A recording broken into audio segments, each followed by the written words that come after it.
아멘. 오늘 본문은 지난번 우리가 함께 살펴보았던 본문에서 계속 이어지고 있는 말씀입니다. 지난번에 살펴보았던 본문의 핵심은 2장 1절에서 분명하게 말씀하고 있는데요. 이렇게 말씀하고 있죠. 내 형제들아, 영광의 주 곧 우리 주 예수 그리스도에 대한 믿음을 너희가 가졌으니 사람을 차별하여 대하지 말라. 차별은 믿음과 관련된 문제로 예수 그리스도를 믿는 자라면 누구든 사람을 차별해서는 안 된다는 말씀이었습니다. 그리고 지난번 본문에서는 당시 가장 흔히 볼 수 있었던 가난한 자에 대한 차별을 다루고 있는데요. 그렇다고 해서 그 1절에서 말씀하고 있는 차별이 단지 이러한 차별 한 가지만을 가리키는 것은 아니라고 했습니다. 왜냐하면 원래 헬라어를 보면 1절의 그 차별은 차별들이라는 복수명사가 사용되고 있기 때문입니다. 그러므로 지난번 우리 본문에서 다룬 차별은 우리의 삶 속에서 다양한 사람들과의 관계 가운데 발생할 수 있는 다양한 차별들에 대한 말씀인 것입니다. 가난한 자나 부유한 자를 차별하지 않는 것뿐만 아니라 남자나 여자, 아이나 어른은 말할 것도 없고 장애 우에 대한 차별, 또 외국인 노동자에 대한 차별 등등 어떠한 경우도 외모로 차별하지 말아야 한다는 것을 말씀하는 것이죠. 특히 외모로 차별하지 말아야 한다는 것이 중요한데요. 차별하여 대한다는 그 말, 원래 헬라어의 문자적인 의미가 외모에 따라 평가하며 판단하고 대한다는 것이기 때문입니다. 그래서 여기 1절에 차별하여 대한다는 그 헬라어와 동일한 말이 사용돼 로마서 2장 11절을 보면 이렇게 번역되어 있습니다. 이는 하나님께서 외모로 사람을 취하지 아니하심이라. 그러므로 본문에서 다루는 차별은 외모에 따른 차별을 의미하는데요. 여기에는 실제 사람의 겉모습을 포함한 외적인 조건들을 말씀하는 거죠. 그런데 외모로 차별한다는 것은 어떤 면에서 상당히 주관적일 수 있는 문제이기도 합니다.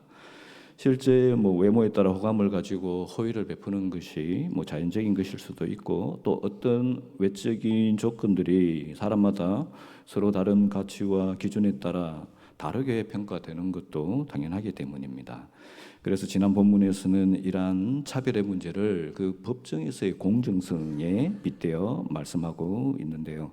말하자면 사람을 대하는 데 있어서 그 사람의 외모에 따라 차별하지 말라는 것은 그 가장 일반적으로 법 앞에서 누구에게나 공정한 재판이 요구되듯이 예수 그리스도에 대한 믿음의 기준에서 누구에게나 공평하게 대하라는 것이었죠.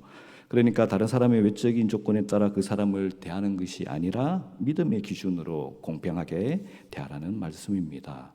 그리고 그 믿음의 기준으로 오늘 본문에서는 최고의 법과 자유의 율법을 말씀하는데요. 이에 대해 이제 본격적으로 살펴보기 전에 먼저 한 가지를 생각해 보면 좋겠습니다. 우선 법정에서 차별하지 않고 공정한 재판을 한다는 것이 무슨 의미인지 생각해 보면요. 무엇보다 법정에서 차별하지 않고 공정한 재판을 한다는 것은 재판받는 사람의 범죄나 과실에 경중에 관계없이 동일한 처벌을 하는 것은 아니라는 걸 우리는 잘 알고 있습니다. 그보다 죄가를 범한 사람의 외적인 조건과 상관없이, 그러니까 단적인 예로 유전무죄가 되지 않도록 동일한 기준으로 처벌하는 것이 공정한 재판이겠죠. 말하자면 동일한 죄가에 대해서는 가난한 자나 부유한 자나 동일한 처벌을 받는 것이 공정한 것인데요. 그러니까 이러한 외적인 조건에 상관없이 동일한 기준으로 평가하고 대하는 것이 차별하지 않는 것이라는 말씀이죠. 그러나 그 사람의 그 법적, 도덕적, 윤리적 선택과 결정에 따라 저지른 죄가에 대해서는 다르다는 겁니다. 그 사람이 스스로 선택하지 않았고 스스로 선택할 수 없었던 그런 조건을 성경에서는 외모라고 말씀하는데요. 이러한 조건에 따라 그 사람을 평가하고 대하는 것이 성경에서 말씀하는 차별이라는 것이죠. 그러나 그 사람이 스스로 선택할 수 있었고 또 스스로 선택했던 그런 조건에 따라 그 사람을 평가하고 대하는 것은 차별이라고 할 수는 없는 겁니다.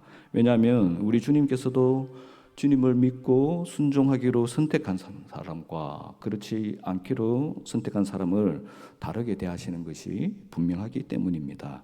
그러니까 성경에서 말씀하는 외모로 사람을 차별하여 대하지 말라는 말씀은 우리의 선택과는 상관없이 주어지는 조건 때문에 차별하여 대하지 말라는 의미라는 거죠. 우리는 이러한 점을 이해하고 또한 세상에서 말하는 동성애에 대한 차별 금지와 같은 문제를 바라보고 생각할 필요가 있는데요. 세상에서 말하는 차별 금지는 성적 정체성을 그들이 결정하고 선택할 수 있다고 주장하면서도 그에 대한 어떤 법적, 도덕적, 윤리적 판단은 하지 말아야 한다는 겁니다. 그러니까 이러한 점에서 성경 본문에서 말씀하는 바 차별하지 말라는 것과는 전혀 다른 개념의 차별을 주장한다고 할 수 있는 거죠.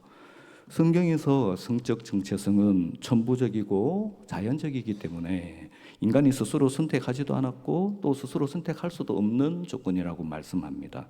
그래서 성별이라는 외모로 차별해서는 안 된다고 말씀하죠. 그러나 세상에서 성적 정체성은 인간이 스스로 선택할 수 있는 조건이라고 주장하면서도 그러한 선택의 법적, 도덕적, 윤리적 판단은 하지 말아야 한다고 요구합니다. 그리고 인간이 스스로 선택한 성적 정체성에 대한 그런 법적, 도덕적, 윤리적 판단은 그들이 고안해낸 그 정치적 올바름이라는 기준에서 차별이라고 죄악이라고 그들은 주장하죠. 그러나 우리 모두가 알고 있듯이 인간이 스스로 선택하는 성적 정체성이라는 것은 하나님의 창조 질서를 거스르는 것이며 하나님의 말씀을 거역하는 명백한 죄악입니다. 그들이 주장하는 것처럼 그들이 스스로 선택할 수 있는 성적 정체성의 문제는 믿음의 기준에서 그들이 스스로 선택한 죄악에 속한 영역이고, 그러니까 이에 대해 판단하고 상대하는 문제는 성경에서 말씀하는 차별과는 별개의 문제인 것입니다.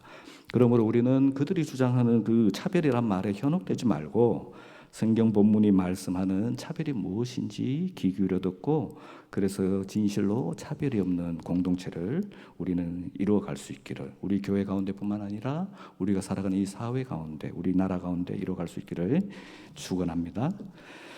앞서 말씀드리기를 이제 지난 본문에서는 차별의 문제를 그 법정의 그 공정성을 통해서 말씀하고 있다고 했습니다. 말하자면 누구에게나 법 앞에서 공정한 재판이 이루어져야 하는 것처럼 누구에게나 믿음의 기준에서 공평하게 대할 수 있어야 한다는 말씀이었죠. 그리고 그 믿음의 기준으로 오늘 본문에서는 최고의 법, 자유의 법, 율법을 말씀하고 있다고 했는데요. 이제 이에 대해 함께 살펴보면요. 8절과 9절 말씀을 우리 다 함께 같이 읽어보면 좋겠습니다. 너희가 만일 성경에 기록된 대로 내 이웃 사랑하기를 내 몸과 같이 하라 하신 최고의 법을 지키면 잘하는 것이거니와 만일 너희가 사람을 차별하여 대하면 죄를 짓는 것이니 율법이 너희를 범법자로 정죄하리라. 아멘. 우리가 다른 사람을 대하는 최고의 법, 그러니까 다른 사람을 외모로 차별하지 않는 기준은 자신의 이웃을 자신의 몸과 같이 사랑하는 것이라고 말씀합니다. 예수님의 가르침에 따르면 자신의 이웃은 자신의 관심과 도움과 배려를 필요로 하는 모든 사람이라고 하셨습니다. 그런데 우리의 관심과 도움과 그 배려가 필요한 그 사람이 가난하다는 이유로 혹은 늙었다는 이유로 또 동남아 계통의 그 인종이라는 이유로 그 사람에게 관심을 가지지도 않고 그 사람을 돕지도 않고 그 사람을 배려하지도 않는다면 그것은 그들을 우리의 이웃으로 여기지도 않는 것이고, 그래서 우리는 우리 이웃을 우리의 몸과 같이 사랑하지 못하게 되는 것입니다. 말하자면 그 사람의 외적인 조건 때문에 그 사람을 나의 관심과 도움과 배려에서 제외한다면 그것은 이웃 사랑이 아닐 뿐만 아니라 오늘 본문에서 말씀하고 있는 바로 차별이라는 말씀이죠. 그러니까 믿음의 기준에서 차별은 단지 누군가의 외모에 따라 후대하거나 천대하는 그런 문제만을 의미하는 것은 아니라는 겁니다. 믿음의 기준에서 차별은 최고의 법을 지키지 못하는 건데요. 말하자면 나의 관심과 도움과 배려가 필요한 사람을 그 사람이 스스로 선택하지 않았던 어찌할 수 없는 그 외적인 조건 때문에 나의 이웃에서 배제하는 것을 의미합니다. 예수님께서 말씀하신, 여러분 잘 알고 계시겠지만 그 착한 사마리아인의 비유에서도 이러한 차별의 신뢰가 내포되어 있는데요. 그 차별은 결국 이웃 사랑하는 문제이기 때문이죠. 그 비유로 보면 강도당한 그 사람은 그 길을 지나던 제사장과 레위인의 관심과 도움과 배려가 절실히 필요한 그들의 이웃이었습니다. 그러나 강도당해 죽어가고 있던 그 어찌할 수 없는 그 자신의 처지 때문에 그는 그 길을 지나던 제사장에게도 또 레위인에게도 오히려 외면당해야 했습니다. 그러니까 그 제사장과 레위인은 자신들의 관심과 도움과 배려가 절실한 그 사람을 강도당해 죽어가고 있는 그가 선택하지 않았던 그 어찌할 수 없는 상황 때문에 도리어 그 사람을 외면했던 거죠. 이러한 경우에서도 분명한 건 그 제사장 또 레위인은 강도당한 그 사람이 스스로 선택하지 않은 그 외적인 조건 때문에 오히려 그를 이웃에서 배제하고 결국은 그것이 차별하게 됐다는 말씀입니다. 그러니까 이러한 믿음의 기준에서 차별은 결국 이웃 사랑에 아주 중요한 문제가 될 수 있는 거죠. 그런데 이러한 차별과 같은 이웃 사랑의 실천의 문제에 있어서 현실적인 한계가 분명히 있을 수밖에 없는데요. 우리 주변에는 나의 관심과 도움과 배려를 필요로 하는 사람이 사실은 그런 이웃들이 넘쳐나고 있기 때문입니다. 그렇지만 우리 스스로가 가진 그런 실제적인 시간이나 돈이나 기타 등 그런 자원은 제한되어 있기 때문이죠. 그래서 우리는 피치 못하게 우리의 이웃들을 외면하며 또 그들을 부지중에 차별하게 되기도 하는 것입니다. 그러므로 우리는 이렇게 피치 못하게 이웃들을 외면하고 또 부지중에 차별하지 않도록 지혜가 필요한데요. 이를 이렇게 개인적인 차원에서 우리 공동체적인 차원으로 이렇게 단계적으로 한번 생각해 보면 좋을 것 같습니다. 그 무엇보다 가장 우선적인 것은 예수 그리스도를 믿고 그 길을 따르는 제자들에게는 누구에게나 소명이 있다는 겁니다. 사도행전 1장 8절을 보면 여러분 잘 아시겠지만 주님께서 승천하실 때 이 땅에 남아있는 제자들에게 이렇게 말씀하셨죠. 오직 성령이 너희에게 임하시면 너희가 권능을 받고 예루살렘과 온 유대와 사마리아와 땅끝까지 이르러 내 증인이 되리라. 예수 그리스도를 믿는 자들에게는 성령이 임하실 것이고 그러면 성령의 권능을 의지하여 땅끝까지 이르러 주님의 증인이 되어야 한다는 말씀입니다. 이 말씀은 1차적으로 온 세상 모든 나라와 모든 민족 가운데 주의 복음을 전해야 한다는 의미가 있습니다. 그러나 그것만이 아니라 또 확장된 의미로 땅끝과 증인을 말씀하는 것이기도 합니다. 말하자면 우리 각자가 이르는 땅끝은 우리 각자가 살아가는 그 모든 삶의 반경이요 또 우리 모든 삶의 영역이기도 한 것입니다. 내 삶의 반경 안에서 내가 만날 수 있는 모든 사람들이 나의 땅끝이요 또한 내 삶의 영역 안에서 내가 관심을 가지게 되고 또 관련된 재능과 은사가 있는 그런 모든 분야들이 나의 땅끝이 될 수 있다는 거죠.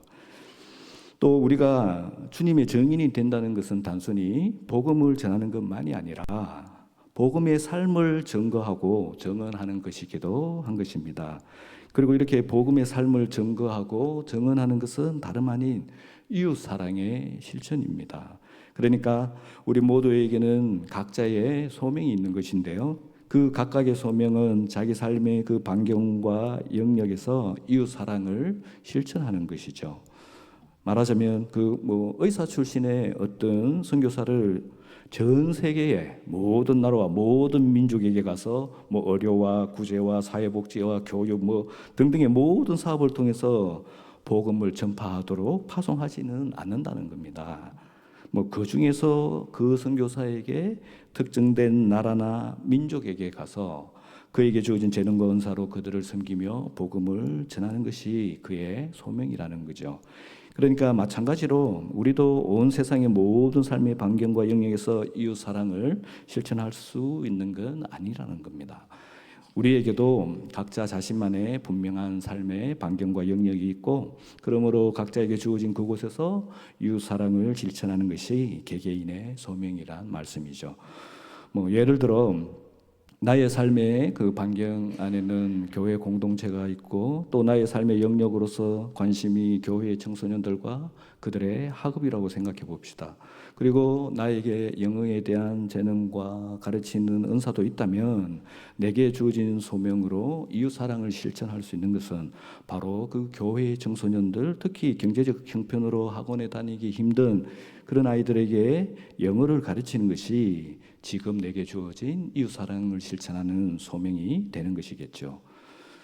그리고 이러한 우리 각자의 그 소명의 목표는 그 교회에 소외된 청소년들로부터 시작할 수 있지만 나아가서는 우리 삶의 반경과 영역에 있는 그 모든 사람에 이르기까지, 말하자면 우리 각자의 그 땅끝까지 이웃 사랑을 실천을 확장해 나가야 하는 것입니다.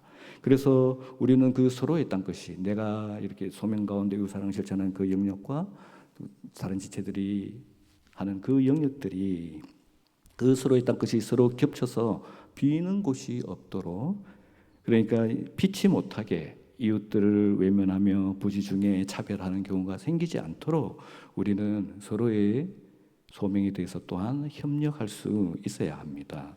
그리고 이러한 협력을 위해서 우리는 서로의 소명을 반드시 존중해야 하겠죠. 서로의 소명에 대해 혹시 시기하고 질투하며 또 서로의 소명을 무시하고 폄훼한다면 우리는 결코 서로의 땅끝이 서로 겹쳐서 그렇게 비는 곳이 없기까지 서로의 소명에 협력하기는 어려울 것입니다. 그래서 결과적으로 서로의 소명에 대한 시기와 질투 그리고 무시와 폄훼로 우리는 피치 못하게 이웃들을 외면하며 부지중에 차별하게 될 뿐만 아니라, 나아가 우리 서로의 이러한 의도적인 악 때문에 우리 이웃에 대한 외면과 차별을 나 자신뿐만 아니라 우리 전체 공동체적으로도 야기하게 되는 것이기도 합니다. 그리고 본문 9절에서는 이렇게 우리 자신 개개인뿐만 아니라 이 공동체적으로도 그렇게 의도적으로 이웃을 외면하며 차별하는 것은 죄를 짓는 것이고 그 죄로 말미암아 율법에 의해 정죄당할 것이라고 말씀하는데요. 10절과 11절을 보면 이렇게 말씀하고 있습니다. 누구든지 온 율법을 지키다가 그 하나를 범하면 모두 범한 자가 되나니 간음하지 말라 하시니가 또한 살인하지 말라 하셨은즉 내가 비록 간음하지 아니하여도 살인하면 율법을 범한 자가 되느니라. 야고보는 율법을 언급하며 의도적으로 이웃을 외면하고 차별하는 것을 정죄합니다. 그러나 여기서 흔히들 이제 그리스도인은 율법에서 자유롭다고 이렇게 알고 있지 않습니까? 그런데 이제 다시 율법에 정죄당한다니 이 말씀이 좀 이상하게 들릴 수도 있습니다. 그래서 잠시 율법에 대해 살펴보면 좋을 것 같은데요. 우선 그 구약의 율법에 대해서 생각해 보면 율법은 크게 제의법과 사회법 그리고 도덕법으로 나눌 수 있습니다. 제의법은 잘 아시겠지만 제사와 의식에 관련된 여러 규정들이고, 사회법은 이스라엘 공동체를 유지하기 위한 그런 각종 제도와 규율, 그리고 도덕법은 십계명과 같은 도덕적 윤리적 법규를 말합니다. 그런데 마태복음 5장 17절을 보면 예수님께서는 이런 말씀을 하십니다. 내가 율법이나 선지자를 폐하러 온 줄로 생각하지 말라. 폐하러 온 것이 아니요 완전하게 하려 함이라. 예수님께서는 율법을 폐하러 오신 것이 아니라 완전하게 하러 오셨다는 말씀이죠. 근데 이 말씀에는 이런 의미도 담겨 있습니다. 예수님께서는 율법을 완전하게 하러 오셨기 때문에 그로 인해 어떤 율법들은 모두 성취되었고 더 이상 필요 없어졌지만, 그러나 그렇다고 해서 모든 율법이 다 폐해진 게 아니라 계속해서 성취되어야 하는 것도 있다는 말씀이죠. 그러면 그 어떤 율법이 완전히 성취되어서 더 이상 필요 없어졌고 또 어떤 율법이 여전히 남아 있어서 계속 성취되어야 합니까? 먼저 완전히 성취되어서 더 이상 필요 없는 율법은, 말하자면 예수님을 통해 완전히 성취된 율법은 제의법과 사회법이라고 할 수 있습니다. 예수님께서 우리를 대신하여 죽으심으로 하나님께 속죄하셨고, 이를 통해서 우리가 하나님과 화목하게 되도록 하심으로써 예수님께서는 구약의 모든 제의법을 완전히 이루셨습니다. 또 예수 그리스도께서 부활 승천하시고 하나님의 보좌 우편에 앉으셔서 성부 하나님의 뜻을 따라 성령 하나님의 권능으로 만물을 다스리시는데요. 물론 하나님의 백성들도 다스리시겠죠. 이래서 예수님께서는 구약의 모든 사회법도 성취하시는 거죠. 그러므로 예수 그리스도를 우리의 구원자로 믿고 왕 대신 주님으로 따를 때 이제 우리에게는 더 이상 예수님께서 이미 성취하신 구약의 제의법과 사회법이 필요하지 않는 겁니다. 그런데 오늘날 우리가 여전히 계속해서 지켜야 하는 율법이 남아 있는데요. 그것이 바로 도덕법입니다. 이는 도덕법이 타락한 이 세상 속에서 하나님과의 관계, 그리고 사람들과의 관계가 온전히 하나님 뜻대로 유지되도록 하기 위한 율법이기 때문이라고 할 수 있습니다.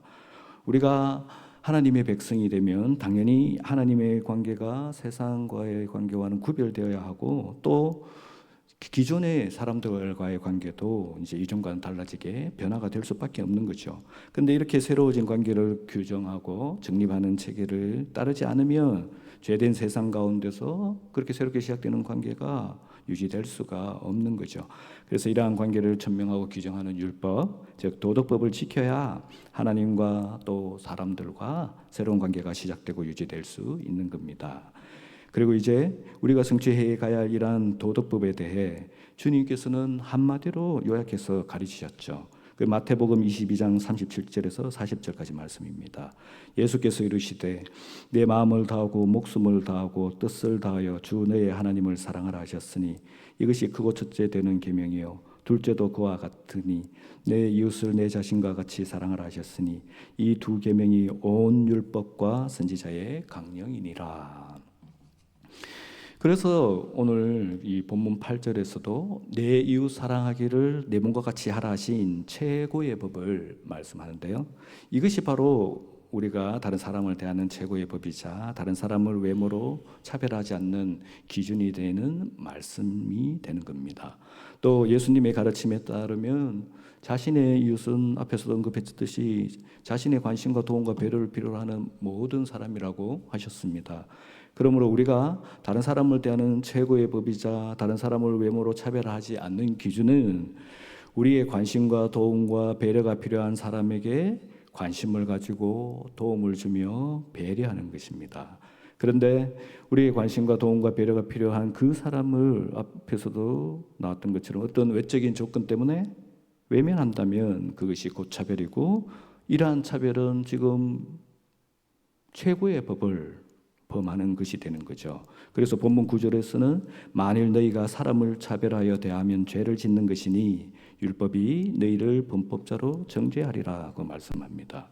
그리고 이에 대해서 9절과 10절에서는 율법의 전체성과 통일성을 말씀하는데요. 말하자면 율법은 뭐 하나하나가 각각 독립적이어서 100가지 중에 99가지를 지키고 한 가지를 지키지 않는다면 99점이 되는 게 아니라는 겁니다.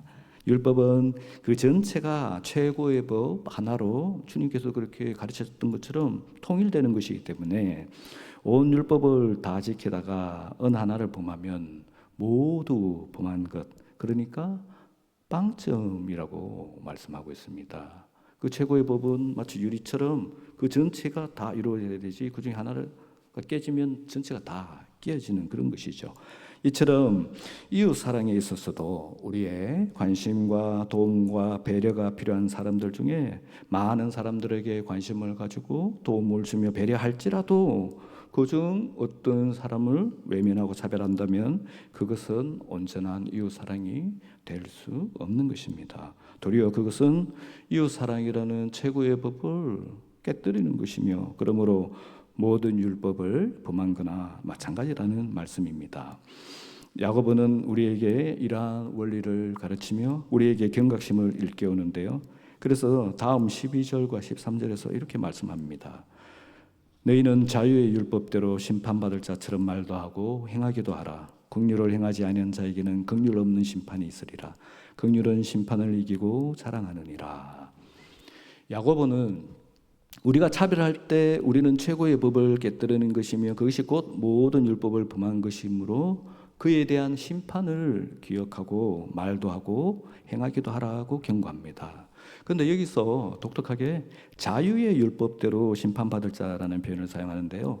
자유의 율법이라는 말씀을 조금 더 자세하게 말하자면 자유를 주는 율법이라고 할 수 있습니다. 그래서 NIV 같은 경우는 The law that gives freedom이라고 번역하고 있는데요. 그러니까 이는 구약에 기록된 이웃 사랑에 관계된 율법 조문들이 아니라 신약에서 말씀하는 우리 마음에 새긴 성령의 법을 의미하는 것이죠. 말하자면 성령께서 우리에게 주신 새 영으로 우리의 마음이 새롭게 되었으며 이러한 우리 마음에 성령께서 새기신 그 말씀들을 따라 우리는 살아가게 되잖아요.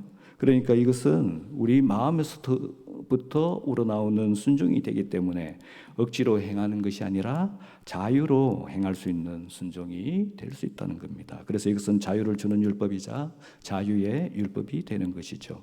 그러므로 여기서 야고보가 일깨우고자 하는 심판도 우리 그리스도인들이 이웃사랑에 대한 율법 조문들을 모두 다 지켰느냐 그렇지 않느냐로 심판받는다는 것을 의미하는 게 아니라 성령으로 말미암아 그 로마서를 보면 5장에 보면 성령으로 말미암아 하나님의 사랑이 우리 마음에 부어진 바 된 것을 따라 이웃을 사랑했는지 그렇지 않았는지 심판받을 것이라는 말씀입니다. 그래서 야고보는 자유의 율법대로 심판받을 자라는 표현을 사용하고 나서 13절에서는 긍휼이란 말을 3번이나 반복하고 있기도 합니다. 그러니까 하나님께서 우리에게 긍휼을 베푸시는 것과 같이 우리도 관심과 도움과 배려가 필요한 이웃들에게 긍휼을 베푸느냐는 거죠. 말하자면 우리의 관심과 도움과 배려가 절실한 이웃에 대하여 우리가 긍휼한 마음을 가지게 되면 우리는 결코 그들을 외면하며 차별할 수 없다는 그런 의미도 담겨 있는 겁니다. 그래서 예수님께서도 그 착한 사마리아인의 비유에서 제사장과 레위인은 강도당한 이웃을 보고 피하여 지나갔다고 하지만 그 사마리아인은 그를 보고 긍휼히 여기며 도와주었다고 말씀하셨습니다.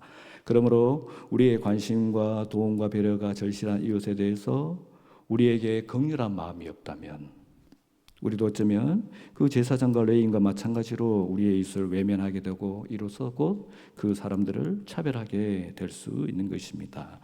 그런데 이렇게 긍휼 없이 차별을 행한 자에게 두렵게도 긍휼 없는 심판이 있으리라고 말씀합니다. 이에 대해 주님께서도 비유로 말씀하셨는데요. 마태복음 18장을 보면 그 10,000달란트 빚진 종을 긍휼히 여긴 주인이 그 빚을 모두 탕감해 주지만 그 종은 자신에게 100데나리온 빚진 동료를 긍휼히 여기기는커녕 그를 옥에 가두어 버립니다. 그리고 계속해서 18장 33절을 보면 이에 그 주인은 그 종에게 이렇게 말합니다. 내가 너를 불쌍히 여김과 같이 너도 내 동료를 불쌍히 여김이 마땅하지 아니하냐. 그리고 그 주인은 그 종이 10,000달란트 빚을 다 갚을 때까지 옥에 가두어 버리죠. 주님의 이 비유의 말씀이 또한 우리의 관심과 도움과 배려가 절실한 이웃에게 긍휼을 베풀지 않고 외면하며 차별하는 우리에게 말씀하는 것이기도 한데요. 그래서 야고보도 우리에게 긍휼을 행하지 아니하는 자에게는 긍휼 없는 심판이 있으리라고 경고한 것이죠. 그런데 사실 저를 포함해서 우리 중 몇몇 분을 제외하고는 어쩌면 우리 모두가 이에 해당되지 않습니까?